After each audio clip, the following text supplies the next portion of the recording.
Hello and welcome everyone. This is Type V3 with a Gunpla review of the 1 to 144th scale high-grade lightning back weapon system Mark II, the second upgrade set for Team Tri-Fighter's long-range unit, the Lightning Gundam.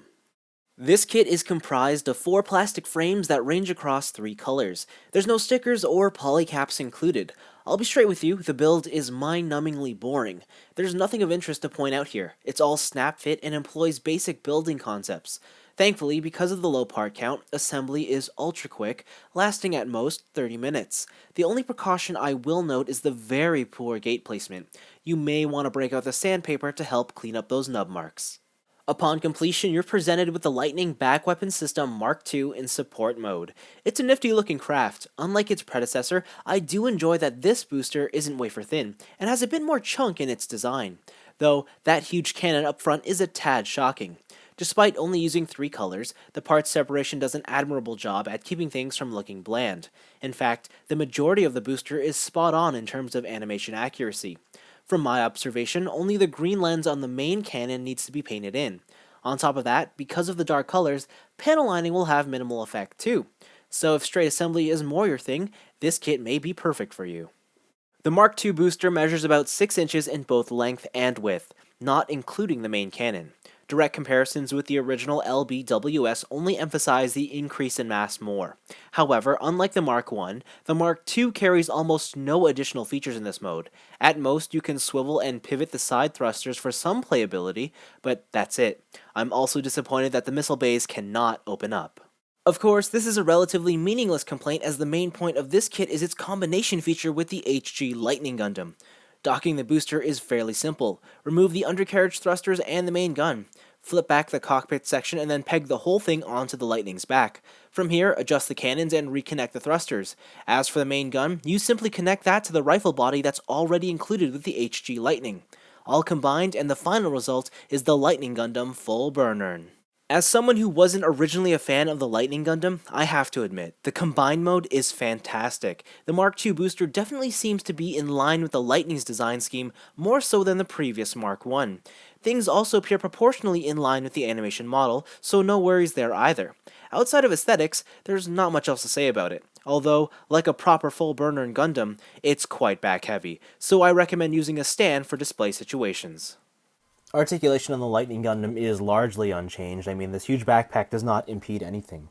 You can still pivot and rotate the thrusters to your liking, and these cannons up top do have one additional feature. What you can do is if you remove this back piece right here, you can activate a hinge that lets them go downwards. You can put this back, and the only limitation here now is the cannon cannot be positioned straight upwards, but that's okay. I think it looks better at an angle. From here, you can take this cannon, peg it right into the top right there, bring up the gun, lock it into the scope, and lock in the top section here.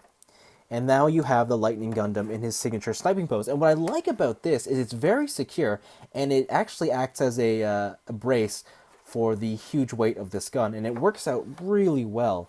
It's a simple but very, very appreciated feature. The LBWS Mark II has one final trick, giving the Lightning Gundam a dedicated flight mode. This works in a very similar manner to the Mark I's flight mode. You simply prepare the Lightning for the combination, and then connect the booster on top, and then peg the shield and beam rifle in their appropriate spots. I'll be honest, this mode isn't all that impressive. Like most transforming mobile suits, it looks silly and barely holds together. It's a gimmick and shouldn't be viewed as anything other than that. Now we've reached the point in the review where I sum up my thoughts and tell you whether or not the high-grade Lightning back weapon system Mark II is something worth picking up. Well, the summation is easy, it's the recommendation that's tricky. I mean, at its core, this is a good model kit add-on set. It's cheap, the build is easy, no additional effort is required, and the few features are nice. But the reality is, none of that matters. The only question that needs to be answered is this: do you like the aesthetic additions of the Mark II LBWS? Answering this single question is all you need to do. If yes, then you're in for a fun little kit. If no, well, don't worry because you're not missing out on much either. Speaking for myself, I love the look of the Lightning Gundam full Burnern, so much so that it's now one of my favorites from Gundam Build Fighters Try. The HG Lightning back weapon system Mark II is a kit that should be taken at face value. Ultimately, what you see is certainly what you get. But that's all for me.